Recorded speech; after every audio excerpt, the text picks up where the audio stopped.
অবসন্ন শরীরে দরজায় চাবি ঘোরাতে গিয়েই বুঝলাম আজ বাড়ি ফিরতে বেশ দেরি হয়ে গেল। আমার শান্ত এলাকাটা এখন খাঁ করছে, দু একটা পথকুকুর ছাড়া আর কোনো প্রাণের চিহ্ন নেই। হঠাৎ পায়ের তলার মাটি যেন ফাঁক হয়ে গেল।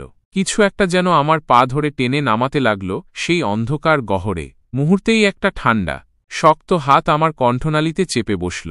আধারে এগিয়ে আসা সেই অশরীরী হাতের চাপে আমার শেষ অস্ফুট আর্তনাদ কেউ শুনতে পেল না। এই ধরনের হাড় হিম করা দৃশ্য কমবেশি আমরা অনেক ভৌতিক গল্প বা সিনেমায় দেখেছি। কারো দাবি এগুলো নিছক বানানো কাহিনী, আবার অনেকেই বলেন কিছু ঘটনা নাকি সত্যি। শুধু গল্প বা সিনেমাই নয়, আমাদের পৃথিবীতে এমন অনেক জায়গাও আছে যেগুলোকে ভুতুড়ে বলে মনে করা হয়। আমাদের বাংলাদেশও এর ব্যতিক্রম নয়। এখানেও কিছু স্থানকে ঘিরে প্রচলিত আছে ছমছম করা সব গল্প। আজ তেমনই কিছু ভুতুড়ে স্থান ও ঘটনা নিয়েই আমার লেখা। চলনবিল ভৌতিক স্থান হিসেবে অনেকেই চলনবিলের কথা বলেন। বাংলাদেশের উত্তর পশ্চিমে অবস্থিত এই বিশাল বিলটি নাটোর, সিরাজগঞ্জ ও পাবনা জেলা জুড়ে বিস্তৃত।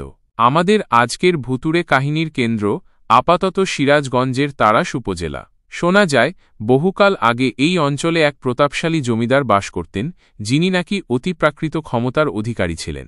একদিন রাতে হঠাৎ তার মৃত্যু হলে সেই রাতেই সেখানে নাকি রাতারাতি ৩টি মন্দির তৈরি হয়। আরও আশ্চর্যের বিষয়, শোনা যায় সেই মন্দিরগুলোর মধ্যে একটি নাকি পরদিনই ভেঙে পড়ে। এই ৩টি মন্দির ও বিলের মধ্যবর্তী এলাকাকে ভুতুড়ে বলে মনে করা হয়। এছাড়াও চলনবিলে জিনের প্রভাব আছে বলেও অনেকে বিশ্বাস করেন। বিশেষ করে রাতের বেলায় এই বিল পার হতে গিয়ে নাকি অনেকেই জিনের আছরের শিকার হয়েছেন। এমনকি অনেক পথিকও নাকি সেখানে অশরীরীর উপস্থিতি টের পেয়েছেন বলে জনশ্রুতি আছে। ফয়েস লেক নয়নাভিরাম সৌন্দর্যের জন্য ফয়েস লেক অনেকের কাছেই প্রিয় একটি নাম। তবে শুধু সৌন্দর্যই নয়, এর ভুতুড়ে গল্পগুলোর জন্যও এর খ্যাতি আছে। শোনা যায় এখানে সাদা ও কালো পোশাক পরা দুজন রহস্যময় নারীর আনাগোনা দেখা যায়। কালো পোশাক পরিহিতা নারী নাকি প্রায়ই সন্ধ্যায় লেকের ধারে ঘোরাঘুরি করা মানুষদের সামনে এসে ভয় দেখায়। তবে সাদা পোশাক পরিহিতা নারীটি নাকি তুলনামূলকভাবে ভালো। শোনা যায় কালো পোশাক পরা নারীর মাধ্যমে কোনো বিপদ ঘটার আগে সে নাকি মাঝে মাঝে মানুষকে সাবধান করে দেয়। পাহাড় ঘেরা এই এলাকায় আসলে কী রহস্য লুকিয়ে আছে তা আজও অজানা। তবে ধারণা করা হয় জীবদ্দশায় কালো পোশাক পরিহিতা নারীটি ভালো মানুষ ছিলেন না। লালবাগ কেল্লা মুঘল আমলে নির্মিত লালবাগ কেল্লা একাধারে ঐতিহাসিক এবং আকর্ষণীয় স্থাপত্য।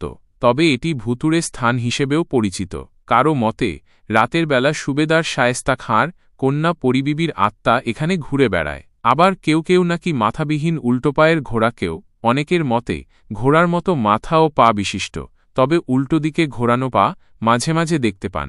সেখানকার স্থানীয় মসজিদে নাকি অনেক সময় রাত ৩টার দিকে কিছু লোককে নামাজ পড়তে দেখা যায়, যদিও ফজরের নামাজের আসল সময় ভোর 4:30 থেকে 5টার মধ্যে। তাদের নামাজের শব্দ অনুসরণ করে সেখানে গেলে দেখা যায় কক্ষটি ফাঁকা। রাতের বেলায় কর্তব্যরত রক্ষীরা নাকি সেখানে এক ধরনের অস্বস্তি অনুভব করেন। লালবাগ কেল্লার আরও একটি ভুতুড়ে জিনিস হল এর নিচের একটি সুড়ঙ্গ। কথিত আছে একবার কেউ সেই সুড়ঙ্গে প্রবেশ করলে আর ফিরে আসে না।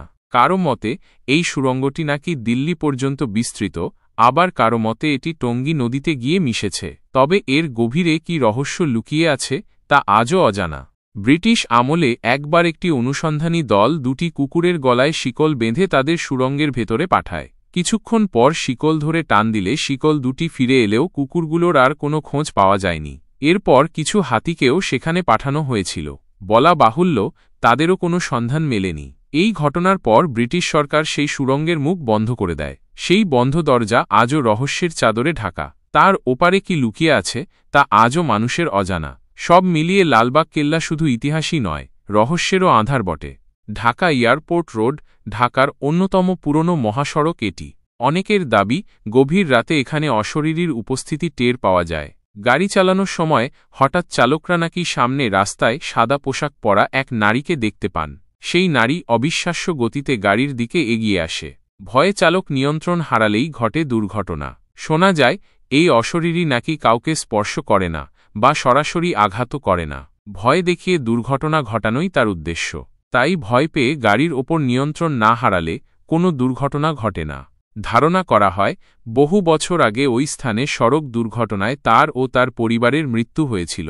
সেই কারণেই নাকি প্রতিশোধ নিতে সেও চায় মানুষ একইভাবে দুর্ঘটনায় মারা যাক। গভীর রাতে একাকী গাড়ি চালানো চালকদেরকেই নাকি মেয়েটি ভয় দেখায়। নিয়ন্ত্রণ হারিয়ে এখনও পর্যন্ত অনেক দুর্ঘটনা ঘটেছে এবং প্রাণহানিও হয়েছে, আহত হয়েছেন অনেকেই। কারো মতে জসিম উদ্দিন ও বিমান অফিসের মধ্যবর্তী সড়ক এলাকায়, আবার অনেকের মতে নিকুঞ্জ ও বিমান অফিসের মধ্যবর্তী সড়ক এলাকায় এই অশরীরীর দেখা মেলে। তবে দিনের বেলায় সেখানে তার কোনো চিহ্নও দেখা যায় না। পার্কি বিচ, চট্টগ্রাম, প্রায় 15 কিলোমিটার দীর্ঘ, 300-350 ফিট চওড়া এবং 20 কিলোমিটার ঝাউবন সমৃদ্ধ এই সৈকতটি তার প্রাকৃতিক সৌন্দর্যের জন্য বিখ্যাত। তবে এই সুন্দর সমুদ্র সৈকতকে ঘিরেও প্রচলিত আছে কিছু ভৌতিক গল্প। প্রথমত, সেখানকার কিছু এলাকায় নাকি অদ্ভুত পায়ের শব্দ, চিৎকার ও ভুতুড়ে আওয়াজ শোনা যায়। অনেক পর্যটক ও স্থানীয় ব্যক্তি কৌতূহলবশত সেই শব্দের উৎস খুঁজতে চেষ্টা করেও কোনো কুলকিনারা করতে পারেননি। অনেক সময় মনে হয় শব্দগুলো পানির ভেতর থেকে আসছে, আবার কখনো মনে হয় পাশের বন থেকে ভেসে আসছে। মনে হয় যেন সেই শব্দগুলো কৌতূহলী মানুষদের পানিতে টেনে নিয়ে যেতে চায়। সেখানে ঘুরতে যাওয়া এক দম্পতির মতে, সূর্যাস্তের পর সন্ধ্যায় যখন তারা বিচে হাঁটছিলেন, তখন তাদের দুজনেরই মনে হচ্ছিল যেন কোনো অশরীরী তাদের ওপর নজর রাখছে। তাদের এই অনুভূতি তাদের হোটেলে ফেরা পর্যন্ত ছিল।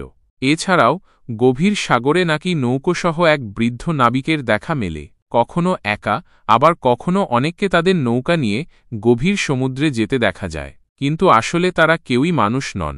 ধারণা করা হয় ঘূর্ণিঝড়ের সময় যারা নৌকা কূলে ভেড়াতে ব্যর্থ হয়ে মৃত্যুবরণ করেছিলেন, তাদের আত্মাই নাকি এখনও নৌকো সমেত মাঝ দরিয়ায় ভেসে বেড়ায়। যদিও এই সমস্ত ঘটনার কোনো বৈজ্ঞানিক ভিত্তি নেই, তবুও অনেক পর্যটক ও স্থানীয় মানুষের দাবি তারা নাকি এগুলো নিজের চোখে দেখেছেন। সুন্দরবন বিস্ময়কর হলেও সত্যি, ইদানিং সুন্দরবনের কুমির ও বাঘের পাশাপাশি অন্য বিপদের কথাও শোনা যাচ্ছে। বাংলাদেশ ও ভারতের বিস্তীর্ণ অঞ্চল জুড়ে বিস্তৃত সুন্দরবন বিশ্ব ঐতিহ্য হিসেবে স্বীকৃত। প্রকৃতির মনোরম রূপ দেখতে সেখানে গিয়েছিল একটি দল। সেই দলেরই একজন তার সঙ্গীকে গভীর জঙ্গলে একটি ছবি তুলে দিতে অনুরোধ করে। ছবি তোলার সময় লোকটি চিৎকার করে অজ্ঞান হয়ে যায়। ঘটনার দুদিন পর একটি মেডিকেল কলেজ হাসপাতালে লোকটির হার্ট অ্যাটাকে মৃত্যু হয়। তোলা ছবিটি ডেভেলপ করার পর দেখা যায় যার ছবি তোলা হচ্ছিল তার পেছনে সাদা রঙের একটি অস্পষ্ট নারী মূর্তি। যদিও অনেকেই এই পুরো ঘটনাটিকে গুজব বলে উড়িয়ে দিচ্ছেন এবং ছবিটি ফটোশপের কারসাজি বলে অভিহিত করছেন। উল্লেখ্য, এরপর আর কোনো সুন্দরবনগামী দলের সাথে এমন ঘটনা ঘটেনি। সুন্দরবন নিয়ে অনেক স্থানীয়দের মধ্যে প্রচলিত আছে যে মৃত বাঘের আত্মারা নাকি গভীর জঙ্গলে ঘুরে বেড়ায়। পৃথিবীর বৃহত্তম ম্যানগ্রোভ বনকে ঘিরে প্রকৃতির পাশাপাশি অপ্রাকৃতিক কিছু গল্পও এভাবেই জড়িয়ে গেছে, যদিও এর সত্যতা নিয়ে যথেষ্ট সন্দেহ আছে। কুয়াকাটা বিচ, সাগর কন্যা নামে পরিচিত কুয়াকাটা তার সৌন্দর্যের জন্য বিখ্যাত। এই সমুদ্র সৈকত দক্ষিণ এশিয়ার একমাত্র সৈকত যেখান থেকে সূর্যোদয় ও সূর্যাস্ত দুটোই দেখা যায়। 20 কিলোমিটার লম্বা ও 6 কিলোমিটার চওড়া এই সৈকতকে ঘিরে প্রচলিত আছে নানান ভুতুড়ে কাহিনী।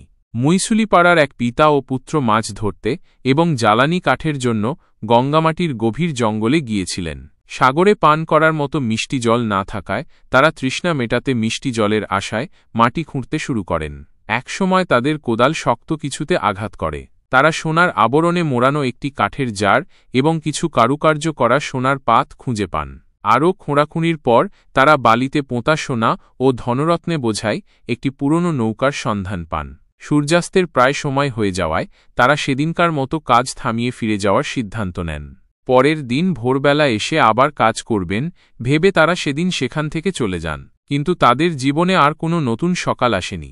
ফেরার পথে রহস্যজনকভাবে পিতাপুত্রের মৃত্যু হয়। জনশ্রুতি আছে সেই সোনাবোঝাই নৌকাটি অভিশপ্ত। যে তার অনুসন্ধান করবে সে নাকি অপঘাতে মারা যাবে। আরও কিছু ঘটনা স্থানীয়দের এই বিশ্বাসকে আরও দৃঢ় করেছে। এমনও বলা হয় সেই পিতাপুত্রের আত্মারা নাকি হিংসাবশত সেখানেই রয়ে গেছে নৌকাটি পাহারা দেওয়ার জন্য। তাই ওই দিকে, এমনকি ওই দিকের কোনো রাস্তা দিয়ে কেউ গেলেও তাদের ছায়ামূর্তি নাকি বিভিন্নভাবে ভয় দেখানোর চেষ্টা করে। অন্য একটি ঘটনা একটি মন্দিরকে ঘিরে। মিছুরি পাড়ায় অবস্থিত 21 ফুট উঁচু বৌদ্ধ মন্দিরটির উপর নাকি অশুভ কিছুর প্রভাব আছে বলে শোনা যায়। রাস পূর্ণিমা ও মাঘী পূর্ণিমায় সাগরে স্নান করতে আসা মানুষদের মতে মন্দিরটি অভিশপ্ত এবং অতৃপ্ত ও অপঘাতে মারা যাওয়া আত্মারা নাকি নির্দিষ্ট রাতে ওখানে এসে শয়তানের পূজা করে। এভাবে তারা নাকি বুদ্ধের বিরোধিতা করে। যদিও অনেকে এটিকে গুজব ভাবেন, তবে এই ধারণাটি অনেক বছর পুরনো। কুয়াকাটা সৈকতের একটি অংশ রাখাইন বসতির মাধ্যমেও অভিশপ্ত বলে শোনা যায়।